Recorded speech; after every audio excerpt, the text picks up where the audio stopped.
All right, welcome back to the Chatters Box. My name is Kyle McClellan. This is a special edition. We are in Cooperstown, New York. I just got off the field actually playing a game, which my body, definitely feels like I've been playing a game. But we are up here for Cardinals Fantasy Camp, and we just thought it was a great opportunity to be in Cooperstown and then have the chance to sit down with Hall of Famer Larry Walker, who is a part of this camp as one of our Hall of Famers with Ozzie Smith and Ted Simmons. It's an incredible experience. There's probably 45, 50 campers that have paid to be a part of the camp. We have 14 alumni, including our 3 Hall of Famers. And so, Larry, thank you so much for stepping in the Chatters Box and being a part of this. This is a special. Usually we're in a studio there in St. Louis. You can't beat this scenery here. So thanks for being here. Yeah, you got it. I'd like the name Chatterbox. I love that. I don't know who came up with that, but that's fitting. I might have came up with it. Not that I want to pat myself on the back, but I might have came up with it. How's everything going? Let's talk currently kind of what you're doing right now, and then we'll dive into obviously all the baseball stuff. But fill everybody in on what is Larry Walker doing right now. Yeah, Larry Walker's not too exciting. Really, it's every day is a mystery unless I've happened to do some events planned and I go and do things. But I'm a happy staying at home guy, doing yard work, going fishing, tee the ball up and do some golfing every now and then. So every day I try to work out as much as I can and stay as good shape as I can because I can balloon up pretty quick. So I try to watch what I eat and stay busy, and that's it. Life's good, life's fun and everything, and there's no stress. So. Enjoying it. How much baseball you watch? I think I watched a lot more maybe last year. Okay. I really haven't watched much this year at all. Yeah.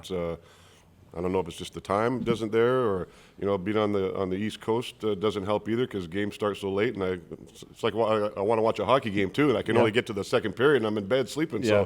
So I go 9:30 bedtime now, so I don't get to watch as much as I want, but I tune in here and there. Yeah. So let's start first with the Hall of Fame, and then I want to get into, because you got a really interesting background coming up. You didn't take the path that most take, and we had an event last night in the Hall of Fame Theater. And you kind of shared a little bit about that, and I've known you over the years and gotten to know that, so I want to talk about that. But obviously, let's talk about the Hall of Fame. I mean, it is just such a cool – especially being here, having a chance to walk through, see the history, see the museum, but then the plaque gallery, all that. They rattled off the numbers last night. I don't know them off the top of my head, but there's roughly 22,000 players that have ever played Major League Baseball. There's only, 278 or something like that they said that have been Hall of Famers. So you're 1% of the 1%. What has the Hall of Fame meant to you and that process leading up, the few years leading up to actually being selected and going in? Yeah, this is listen, as straightforward as I can be with you, I don't even feel like a Hall of Famer, because that's what's in my head, and it's always been that way. I sometimes forget I even played baseball, if that makes any sense, but because I like fitting in, and I want to hang around people and do normal things. I don't need to be this guy that's the Hall of Famer and only do certain things. I like just being a normal guy. Like everybody has a 9-to-5 job. I like to be that person. So that's how I approach it, and that's how I think about it.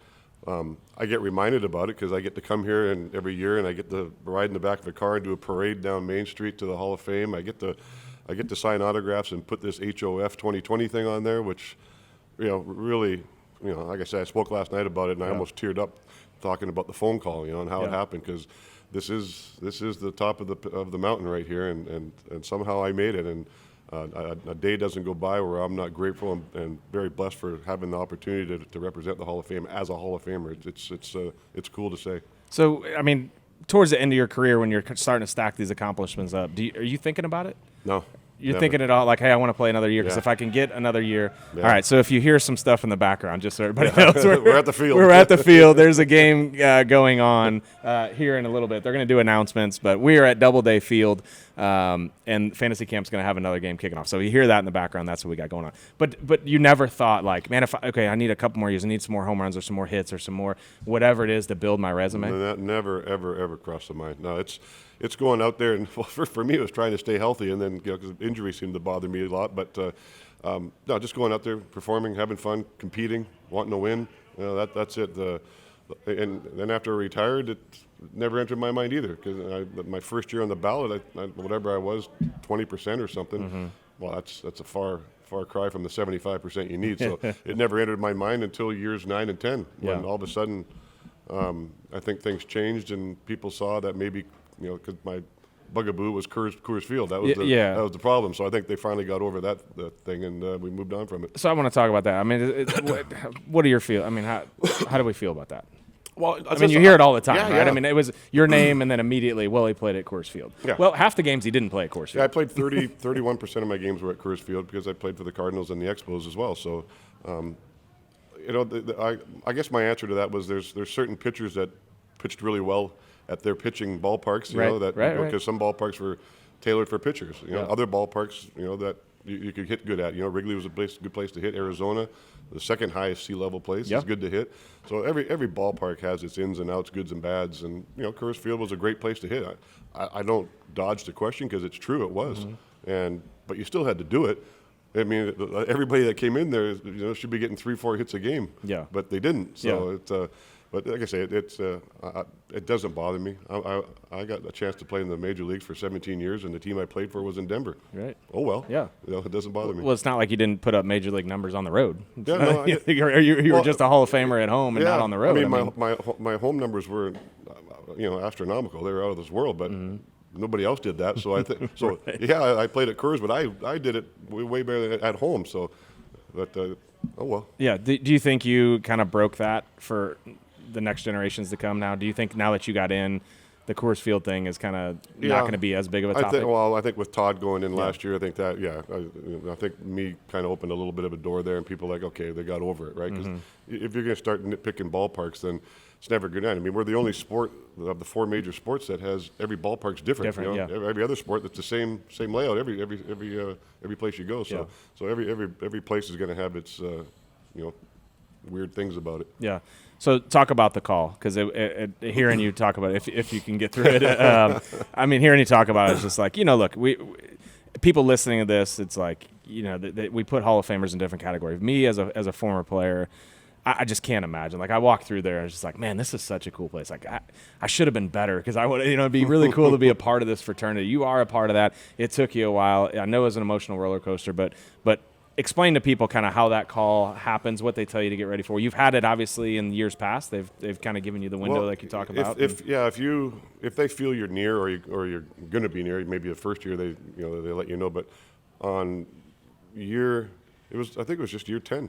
My last year is when they called. John Shestakowski called me and said, we do this to people that we think might get in, because we want you to be prepared. And how far is this in advance? A couple of weeks. Oh, okay. Yeah, not too far out. Oh, so you talk about a roller coaster. Now you've got a few weeks to think about it. Because they give you, they want you to, so they want to plan everything. They even get the flights ready for you in case, because they want to be prepared, because literally the next morning, if you get the call, you're up to New York and you're doing all the press conferences. So that year, that final year, my flights were all done. You're thinking, oh wow. And they don't tell you nothing. You don't know, but they're just getting you prepared so that they don't have to go through it all in the morning. But I was told, I believe it was between 6:15 and 6:30 Eastern time was when the call was going to come. So my brother flew in, my buddy from California flew in, my kids were there, 2 of them were there. And then I had some couples from the neighborhood say, yeah, come on over, we'll sit outside. We had a drink, and we were just sitting outside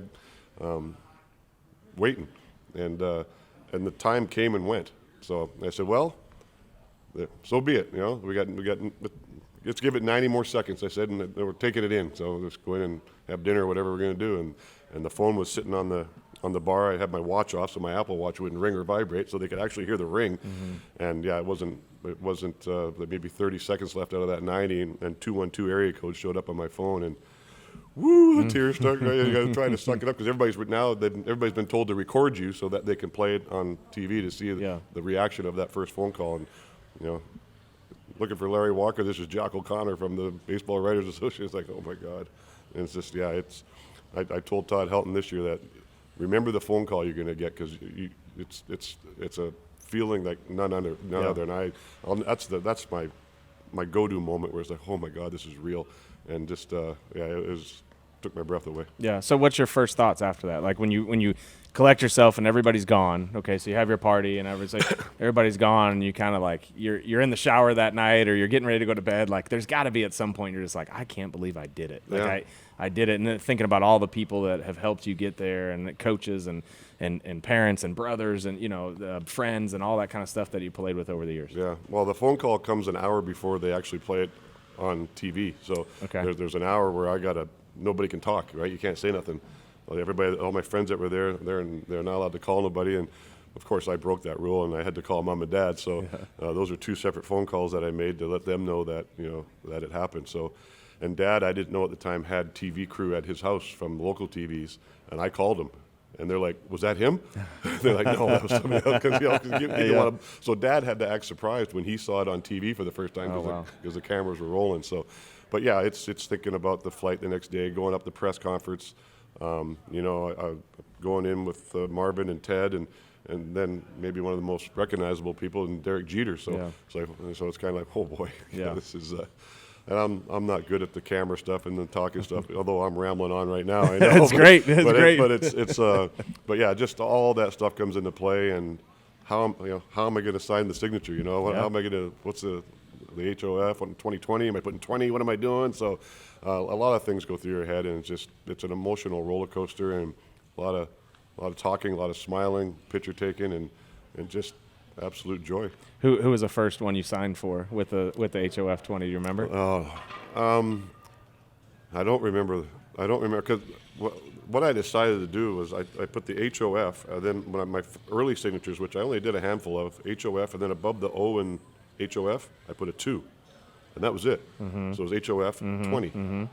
But I went with it for a little bit, but then I thought, people could add on to that and put 20, and they could put 21 underneath, or 18, or so they could. I didn't want to take that chance, so I said, I'm just going to do the traditional, normal way, and went HOF 2020 on it. But yeah, I can't remember who got the first one. I'm going to go back and look if I got the other one up there. It'd be unusual. It'd be a rare one. Yeah. So you get up here, you do the press conference. Let's get to induction weekend. What in the world is that like?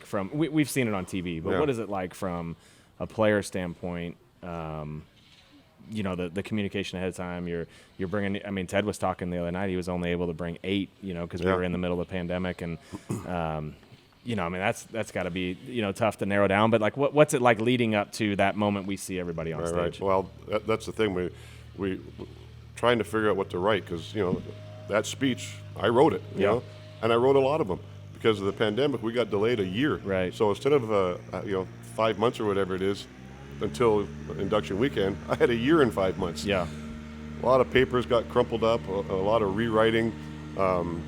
Shesta here at the hall said, listen, if you think of something, because you're going to think of stuff during the middle of the night.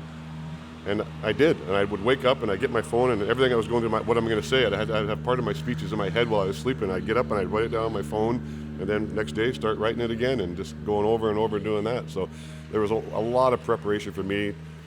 Because it's about 13 minutes that they prefer that you speak for. Okay. So they give you a time. Yeah, around there for TV purposes and everything. Yeah. I'd rather it be 3 minutes. Yeah, right. Yeah, 13's a lot. It's a lot. So, how do you include everybody who, don't want to leave people out? It was just a lot came to mind. I could have stayed up there thanking everybody, obviously. I know I repeated myself when I said I wanted to thank my teammates, because all my teammates, nobody makes it to the Hall of Fame without teammates. Your numbers don't happen. So how important they all were. And once again, the pandemic, I only had one former player that I invited, and that was Tim Wallach from the Montreal Expos, who kind of took me under his wing when I came up. So not being able to have teammates there, and a lot of my family didn't come because of the pandemic. So that part sucked, but it was a lot of nerves. Not as nervous as could be. The morning of the induction, I got up and I read my speech again, and I changed 11 things. Oh, wow. I sat there and reread it and said, nope, I'm not saying that. And then just wrote something else right then and there. So why, I don't know. It's just that you just sit there and read it and you go, oh, I hope this is good enough. You just don't know. So what about, I know the team comes up here and they put on parties, and obviously you went in as a Colorado Rocky. We're talking here, obviously a Cardinals fantasy camp, but you go in the Rockies, but there's also the teams come up. They're a big part of that. There's a big celebration. that you have. And we didn't even do that. Oh, yeah, you can't even do it. The Rockies, they did their first celebration last year with Todd because Yeah. it wasn't no parade, Yeah. no parties. Oh, well, never mind. You had the boring one. I liked it. It was good. It's like, okay, it's limited. So, So did you guys do the members dinner on that? we did that. Okay, so explain what that was one. weird, for that one, we had just one big, long table. They said they did that because of COVID. Okay. I don't know what that means, but that's what we did. So you'd pick a place to sit, and I sat beside, like I said, sitting in that dinner. You walk in this room, it's just Hall of Famers. Derek Jeter sat beside me. We got Smoltz, I had Robin Yount. I got the commissioner, Joe Torre, and Mariano Rivera. Those are two sitting around me, and there I am, Larry Walker, some little punk from Maple Ridge, British Columbia, should have played hockey, and I'm sitting here with all these guys. So, big thrill. It's a big thrill every time to go in that room, and now I sit with the big boppers and Cal Ripken and Eddie Murray and Fred McGriff's there now, Adrian Beltre, Jim Thome, Ken Griffey Jr., Chipper Jones. That's the table I sit at now. Man. So. I typically don't say too much. Yeah. I like listening to all these guys that Jade Winfield was there, and just the stories that they tell. It's pretty impressive. And you come back every year now? Absolutely. For the induction? Absolutely, yeah.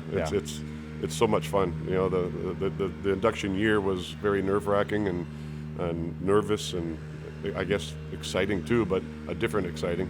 Coming back now, I'm at ease. There's no speeches. Yeah. I could just be one of the guys and hang out and celebrate the newcomers. Who's the guy of all those Hall of Famers? People ask all the time, to me, like, who'd you face, or was there anybody? For me, it was Ken Griffey Jr. When I faced Ken Griffey Jr. in a game, and they announced now batting Ken Griffey Jr., I kind of stepped off, and I was like, this is pretty cool. Yeah. But you also have to fake it because you're competing against them, and so you can't let that creep in of like, hey, this is somebody I've watched forever. This is one of the greats of the game. Like, right. you have to go, I'm just as good as this guy, and I'm going to attack him, and I'm going to try to expose these weaknesses. And so you lose some of that, when you're a player, because you, as much as you want to get caught up in it as a fan, you can't, because you can't, the competitive edge, right? But in that moment when you're walking in, like, who was it that you saw that you're like, holy cow, like, we're in the same category? Yeah, there was a lot, and my baseball knowledge isn't huge because I grew up as a hockey player and a hocky fan. People always ask who's your idol, and obviously they want me to say a baseball player, but I never do. I always say Mike Bossy, the New York Islanders. That was my idol. I've got one of my baseball cards. It's called Idols, and it's me and Mike Bossy. So That's it's kind of awesome. a little odd for a baseball player not to have a baseball idol growing up, and I really didn't because I didn't watch much baseball. So, but you walk in the room, like I say, and there's Johnny Bench always pulls the new guys aside. We sit on the rocking chair at the Otissaga Hotel, and he kind of has a talk with you, and congratulating you and telling you what it's like now for you to be a Hall of Famer. Almost what they expect from you. And right when you become a Hall of Famer, you kind of know, okay, if you did things that maybe were on the edge, well, you don't do those things no more. I'm representing the Baseball Hall of Fame now, and not that I'm never in the news for the wrong thing. I never have been. So, but it's a neater thing to talk about because we get to talk about this Hall of Fame stuff and appreciate the history of this. Is that part of Bench's story to you? Saying, hey, you represent? This is you're a Hall of Famer now. Kind of respect that and love that and enjoy it, and you're part of a fraternity, the greatest fraternity in the world. Yeah. And it's like, yes, sir. Yeah. I understand. Right? I understand. Yes, I am, and what an honor. And it's a pretty neat little conversation. So the Otissaga Hotel here, where we're staying at Fantasy Camp, is one of my favorite places. We've stayed in some pretty nice hotels across the country in your playing days, but it is such a cool. I've never been to Cooperstown until we came to this camp in 2017. Came back in 18, and then we're back here in 24. And it's such a cool. It's like a movie. It's like a movie set. Yeah. There's Main Street. If you haven't been here, there's Main Street that has, shops on one side, shops on the other, a couple restaurants here and there. And then there's the Hall of Fame at the end, and that's really it. I mean, you get away from here a little bit. There's more of a normal town and a high school in that.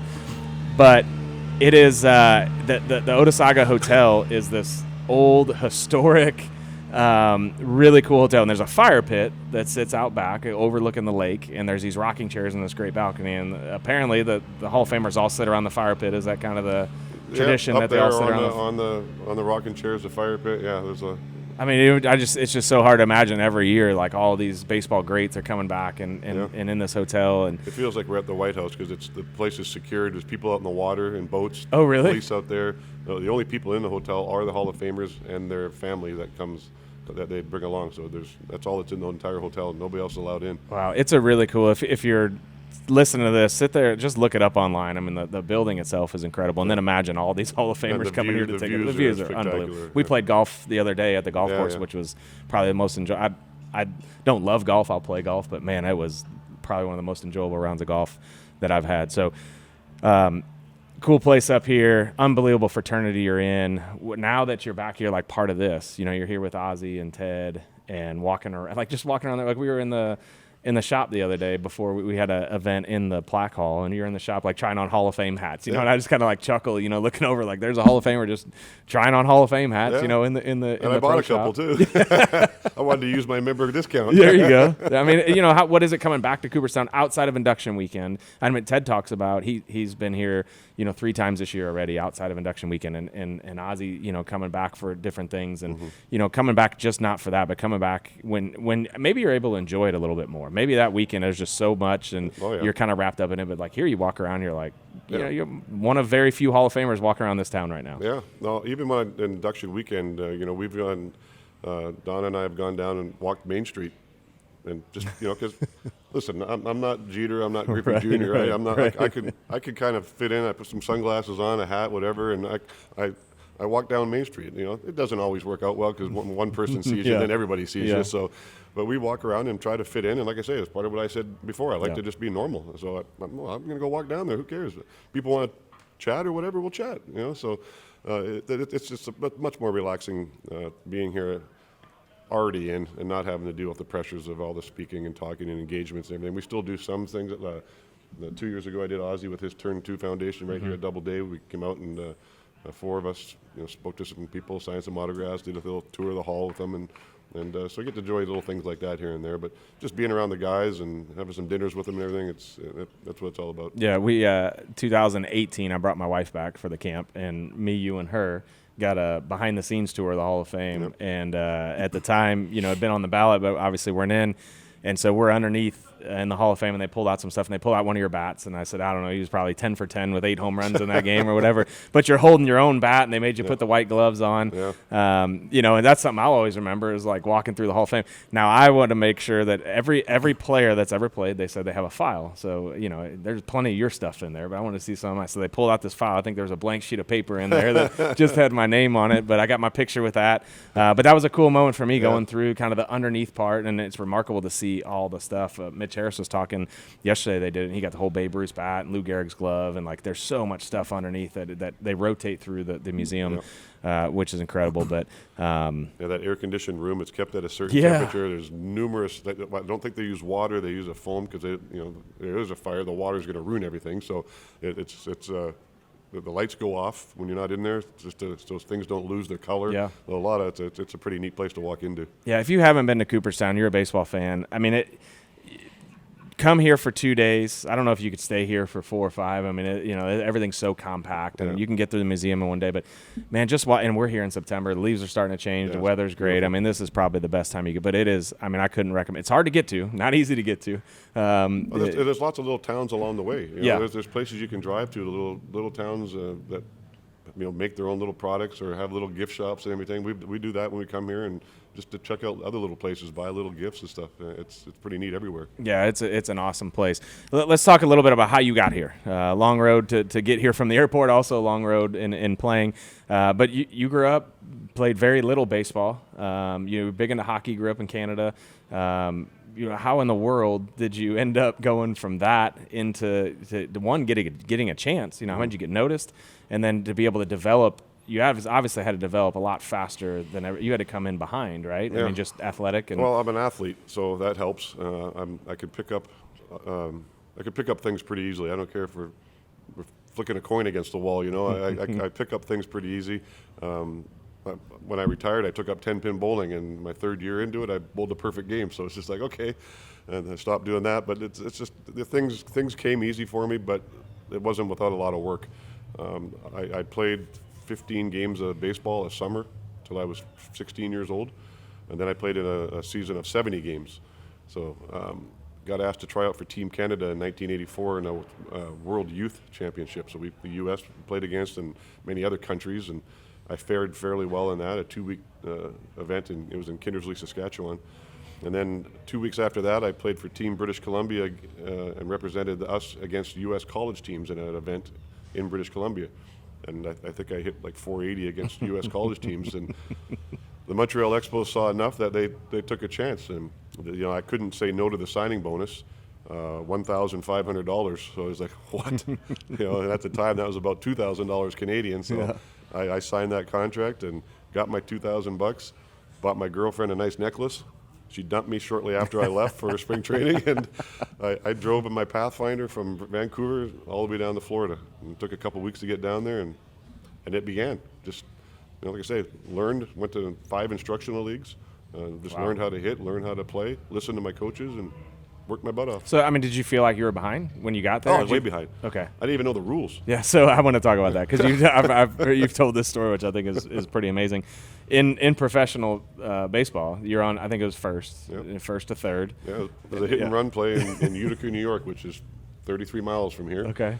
And Ken Brett, George's brother, was the manager. He was at first base coaching. Gene Glenn, who coached in the major leagues for many years, was third base coach. And a hit and run went on. I took off running. The ball got hit in the right center, so I rounded second on the way to third, and the ball got caught out in right center, as it turned out. So I had to get back to first, and I did. I thought it was a fairly obvious call that I was safe, that I beat the ball, and I got called out, and I got up kicking and screaming, and Ken Brett walked over and filled me in that you can't run across the middle of the infield to get back to first. You have to go back and touch second. I was like, I already touched it. What do I got to go back there for again? So there's how I learned some of the rules of the game that I had no idea about. So did they know, like, were they gracious with it? Like, they knew, like, hey, man, we got to kind of teach them? Like, the coaches understood? I mean, I was terrible. I wasn't a good player. I hit 2 home runs. I think I hit 218. So they sent me to a co-op team. There was 5 different organizations on that team. It's kind of where they put the rejects. You know? And the next year, I got the same thing. I went to another co-op team in Burlington, Iowa, with us and the Expos and the Royals. So, I was so bad that I'm surprised they kept me around. Yeah. So how did you? I mean, so out of that, how do we make progress? That second year in Burlington, Iowa, which was A ball, I got 3/4 of the way through the season, I got called up to a higher A ball in West Palm Beach. I had 29 home runs at the time. I was hitting 290, and I just started playing the outfield because I was third base, first base. But and then just went from there. Went down to the Florida State League. Didn't hit the home runs as the parks were much bigger, but had many triples and doubles. Yeah. Next year, they always say getting to Double A is the hardest thing. Getting out of Double A is the hardest thing. So I made it to Double A and hit 290 there with 30 home runs or something there, and was doing good. Then they said, well, who wants to go to winter ball? All the players had to fill. Everybody in the team wanted to go to winter ball, and I'm like, listen, I'm a little Canadian kid. I'm already been doing this in the States, been gone, and I said no, and I was the only one that went. So they said it really didn't matter what you put down. Yeah, they sent me to Hermosillo, Mexico, because I could learn how to hit off speed. I wasn't too familiar with fork balls. I never seen that. Sliders, never seen that. So I kind of had to learn how to hit off speed a little bit better. So went down there and succeeded doing that, but I also tore 3 ligaments in my knee in half. So the next year I missed the entire year because of my knee reconstruction, and came back at AAA, and all of a sudden I was faster, stole 33 bases, and was still hitting the ball good, and then I got the call August 16th in 1989, and never looked back. That was it. That's it. Well, it's funny that you come in because you're known for your base running. But those people don't know that story early on. No. You were known for your base running in a different way, but you were a complete player. You obviously, your arm, you had a tremendous arm. Defensively, fantastic. Base running was fantastic. And then the hitting, I mean, you were a complete package. You were a total complete package. And that started early on in Montreal. So whatever you did, and we talked about this with some of the guys here, the development is different now than it was then. Like, they gave you the time that you needed, so when you got there, you had that complete package. And we see now some of these guys are there so fast. Rushed, and they're fantastic players, and they got these high ceilings, but you can see it's hard to develop at the major league level. You're obviously going to make adjustments. You're going to get better. But development and making adjustments are 2 totally different things. I mean, you had the time to develop in the minors. You can really get into a bad rut, too. You get up there too early, and and failure, if failure hits you and it hits you bad, that's the mental part of the game that can set people back. The mental part of the game, I took me about a year and a half till I really figured it out, and I beat the game between my ears, which is probably the most important thing you can do, because some guys their fears and failures are what set them back and they don't succeed. So. Yeah. So that's a problem that could happen with some of these guys that come up and don't succeed right away, and you take that chance, But then on the other side, they got their feet wet, they got to experience it and everything, make them work harder. It could work that way, but those demons set in, then you're in trouble. So you hope to avoid them. I coach the youth baseball and softball, and I one of the lines I use is you don't want to learn how to hit 200. Because if you have, if you're overmatched or you have failure, or you're at too high of a level, it becomes that's what you learn. You want to learn to hit 370, 380, 390 at these young ages, and that's the true in the big leagues. You don't want to learn how to hit 210. You want to learn how to hit 300. 240 right now, and I can be an average hitter in the major leagues at this point in time. I was losing batting titles. I hit 366 one year, and I lost a batting title to Tony Gwynn. So the other day. I'd be running away with it right now. I almost fell out of my chair when you were telling that story the other day. That's unbelievable. So your time in Montreal, your time in Colorado, we know about that. Obviously, this is a Cardinals podcast. We want to flip to that. When you get traded to St. Louis, leading up to that, obviously you have, at that time, 15 years in the league, 14 years in the league, very highly respected. Do you have any insight into that, into like, hey, you're going to get traded, or do you have any say of like, hey, I'd like it to be in, obviously it's going to be a contender. Right. I was a 10-5 guy, which means I was 10 years in the big leagues, at least 5 with the current team, so I can veto any trade, and I had that in my contract as well, so I could say no to anything. The Florida Marlins were there before the trade deadline as one team, although I never had to make a decision. It fizzled out beforehand. But the Texas Rangers, the deal was there. It was just upon me saying yes or no. So that deal came, and I talked to the GM at the time, was John Wetland, my ex-teammate. Yeah. Talked to him. I talked to ownership. They wanted me to go very badly, and they told me some things that they were doing to entice me to go there. My wife at the time, it sounds pretty good, huh? My agent, everybody was yes, let's go. They were a half a game out of first place, I think, and I believe we're allowed 72 hours to make the decision. I almost took all 72 hours, and I said no. Just something. I didn't even have a reason why. I just said something didn't feel right. I don't know, maybe something somebody said or whatever. I think back, maybe they were trying to put a little too much into why I should have been there, because the stories they were saying, and as it turned out, some of those stories were false. The things that they tried to entice me to get there never happened with the organization. So I'm glad I said no to that. And then after the trade deadline is when the Cardinal thing came in. And I was at the ballpark, and man, it was a no-brainer, right? I mean, I didn't need my agent to tell me. I didn't need anybody to tell me. I said, well, this is game on. I'd gone in and played as a visitor to St. Louis enough times to appreciate the fan base there and what they represent, the organization, that uniform.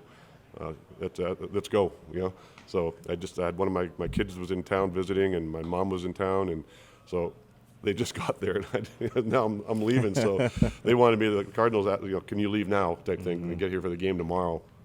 I did say no to that because my mom and my kid that came in to visit, so I gave them respect that please let me hang out with my family for one night. So they did. Ownership sent their private jet and flew us out to St. Louis and right to the ballpark, and let's go.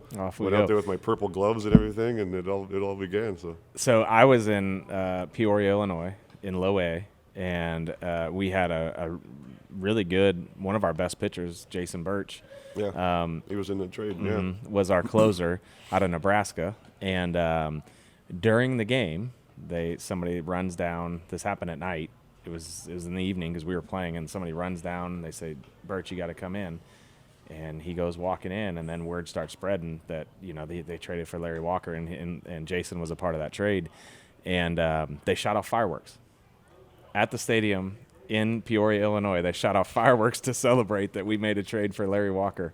No way. Yes, I honestly, I promise you, shot off fireworks. I was told, I think it's true, but I was told that when the trade happened, they put it on the scoreboard in St. Louis, and I got a standing ovation, but I wasn't even there. I don't, somebody can somebody call in, let me know if that was true. But I heard rumors of that, but never got confirmation. I was like, well, are you kidding me? Yep. Wow, so. They shot off fireworks in Peoria, Illinois because of the trade. Jason Birch went and Poor Jason. yeah. Sorry, man, but everybody was really excited. And so talk about you get here, you get in your first game and your first at bat. Yeah. Well, a memorable one. No matter the outcome, it was a memorable one. You know, I come on the on-deck circle and the place, you know, they start going crazy. I get the standing ovation going up, and 4 pitches later, I strike out, and I get another standing ovation going back. So it's like, you know, right then it's like, I love this place. You know, for that to happen and that appreciation of going there, striking out, and getting an ovation like that was incredible. And up until that point in St. Louis, I'd never had a curtain call. The curtain calls didn't happen in Montreal, didn't happen in Colorado. So I'd hit a home run or whatever I did, and then I get curtain calls too. So I was like, this. I mean, you know, to be able to put the uniform on, the history behind the team is one thing. To actually do it and go out there and have the fans love you like they did, oh man, it's such a great feeling. Like it's another one of those emotional things. If I continue talking about it and how much I appreciate the fans of St. Louis, I mean, I felt like family. Well, and the team you walked into was pretty stacked. Yeah, no, great team to come over first to. Place, everything, and great bunch of guys. You know, Tony, first time, you know, really meeting Tony as a So manager. what's that like? Because you play against them. Everybody has I've been in that environment where guys played against them, and all of a sudden they trade for him, and he calls them in and essentially says, hey, I'm not as bad as you think I am. Yeah, well, you know, because you hear stories, yeah, right? Yeah. But, you know, I was absolutely amazed of his knowledge and how many steps ahead he was of everybody else. You know, the other manager, I felt sorry for the other managers. They'd make a move, and Tony was already ready for it, and that was a daily thing. He was so good at his craft that it unmatched. So it was pretty cool. So you have that run. We're going to wrap it up here because we got to get this game's going to get going. We've taken enough of your time. But why do you come back and do stuff with the Cardinals? I mean, you do so much stuff. Maybe fans don't know it. I see it. You know, you do the fantasy camps. You love it. You enjoy it. You're one of the fan favorites here when you come here. You know, why do you spend so much time back in the Cardinal uniform? Well, that's it. Like I say, the fan base, the people that work here, and you do a lot of work, and the love that you feel from everybody that wants you to come here. And like I say, the word family is, for a guy that played a year and a few months in the uniform, I feel like I played 10 years in it. You know, my whole career as a Cardinal. The respect and love they have for their alumni and past players, and just they treat you with the utmost respect. And I'm not saying the Rockies don't, but they don't do it to the level as the Cardinals do it. This is a first-class organization, a first-class fan base, and you know, putting this uniform on, even when I'm an old out-of-shape bum, is still a good feeling to have this on. So I got my brother here, and he does it too. And he doesn't fill out the uniform quite the right way, but it's neat to see another family member on with this historic jersey, and that's. So there's just a lot of things that go into me wanting to be part of this organization, and I'm happy and honored that they still want me to do it. We love that you're a part of it. I've been thrilled to get to know you over the years through these things here. I always say with the alumni, especially these fantasy camps, it's cool to reconnect with people I played with. It's also cool to reconnect with people and be a teammate of somebody I never was, and get to, you know, growing up in St. Louis as a Cardinals fan and seeing those guys, getting to know guys that I never had the chance to play with, but I feel like I have now, and I appreciate that. So thanks for everything you do for the Cardinals, represent baseball in the Hall of Fame. I was impressed when you remembered a story from on the plane one day at a card game and stuff the other day. So those things. Can I tell that one? If you want. Oh, man. So we're in Colorado playing. It's 2008. It's my rookie year. And you were just a guest. Like, you were hanging out with the Cardinals on our side. And after the game, we go back.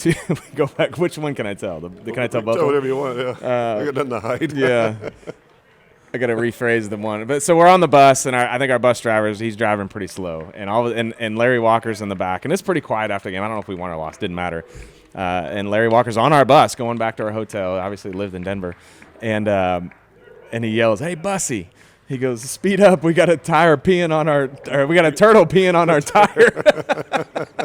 And everybody just died it was laughing. after a loss, too. I think it was dead quiet. And everybody's like, okay, well, I guess if Larry Walker can say it.